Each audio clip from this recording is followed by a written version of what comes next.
तो hello guys and welcome back to another video of Pokemon horror story. तो पिछले episode में आपने देखा कि रेड जो है वो अपना खेलते खेलते चला जाता है एक घर की तरफ और वहाँ पर उसको मिलती है लड़की।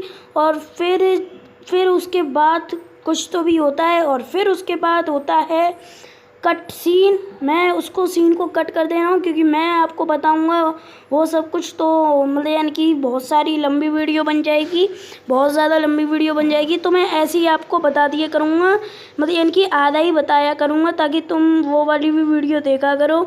और फिर जब वो 10 साल का हो जाता है तब उसकी माँ कहती है कि तुम्हारे पीछे कोई खड़ा है।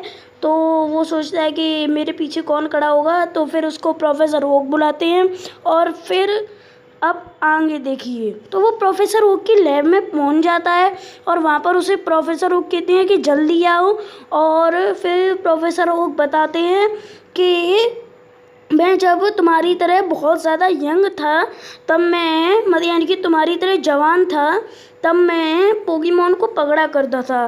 तो मुझे मतलब यानी कि मेरे पास बहुत सारे पोकेमॉन थे, पर मैं कुछ ये 3 जो है ना वो तुम्हें दे रहा हूँ।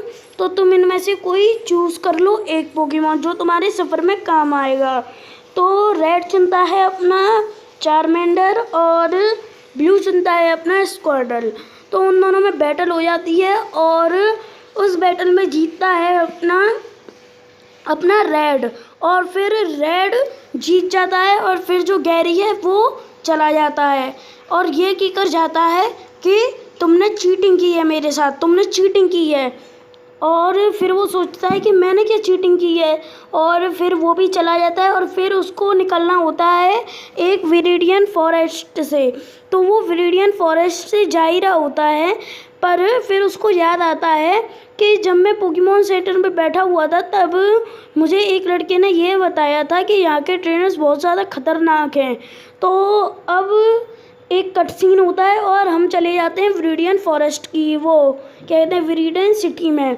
तो विरिडियन सिटी में रेड पहुंच जाता है और फिर वहाँ से वो क्या कहते हैं वो ये अपने जो पोकेमॉन है ना वो हील कराने के लिए पोकेमॉन सेंटर में पहुंच जाता है। और पोकेमॉन सेंटर में जाने के बाद वो नर्स जॉय से कहता है कि पता नहीं सब जो भी मुझसे लड़ रहा है वो मुझसे सब यही कह रहे हैं कि तुमने चीटिंग की है, तुमने चीटिंग की है। तो नर्स जॉय उनसे कहती हैं कि पता नहीं वो क्यों कह रहे हैं ऐसा, और नर्स जॉय उसकी बातें भी समझती हैं। और फिर एक लड़का होता है और वो कहता है कि अगर तुम पोकेमॉन ट्रेनर हो गया क्योंकि तुम अपने पोकेमॉन को हील कराने के लिए आए हो। तो वो कहता है कि हाँ क्योंकि जो विरिडियन सिटी आने वाली है ना उसमें बहुत ज़्यादा खतरनाक ट्रेनर हैं, तो तुम उन सबको हरा दोगे।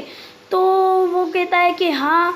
तो वहाँ पर एक लड़की आ जाती है और वो क्या कहते हैं एक वो लगाई हुई है, वो क्या कहते हैं वाइट से कपड़े पहने हुई है और एक वो बड़ी सी टोपी लगाई हुई है।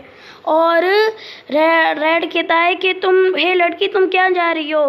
फिर वो भाग जाती है और फिर एक रात रुकने के लिए जो वो है ना वो पोकेमॉन सेंटर में रुक जाता है एक रात के लिए।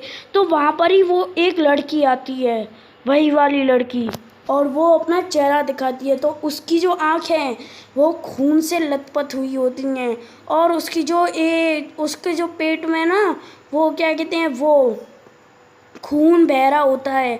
और फिर रेड सोचता है कि ये कौन है, और फिर वो उसके पास आ रही होती है और एकदम से उसके नाखून बड़े हो जाते हैं। और फिर नाखून बड़े होने के बाद रेड बड़ा डर जाता है कि एकदम से इसके नाखून वो बड़े कैसे हो गए, और इसके पेट पे भी अचानक से वो क्या कहते हैं खून से लथपथ हो गया और इसकी आँखें बिल्कुल एक चुड़ैल जैसी, और जैसे ही वो उसके पास आ रही होती है। और फिर आप आगे की स्टोरी देखिए आने वाले एपिसोड्स में। तो आज के लिए बस इतना ही, और तीसरा वाला एपिसोड बिल्कुल मिस मत करना, रेड की जान भी जा सकती है या फिर कुछ भी हो सकता है। तो अब या गाइस, बाय बाय। और हाँ, बाय बाय करने से पहले मैं ये बता दूं, अगर आपने अभी तक हमारे चैनल को सब्सक्राइब नहीं किया है तो कर लीजिए और बेल आइकन को वो घंटे को ज़रूर दबा देना, ताकि जब भी मैं कोई न्यू वीडियो डालूं ऐसी कमाल की वीडियो तो आप पे सबसे पहले पहुंच जाएं। और मैं सही कह रहा हूँ, तीसरा वाला एपिसोड बिल्कुल मिस मत कीजिएगा। तो या गाइस, बाय बाय।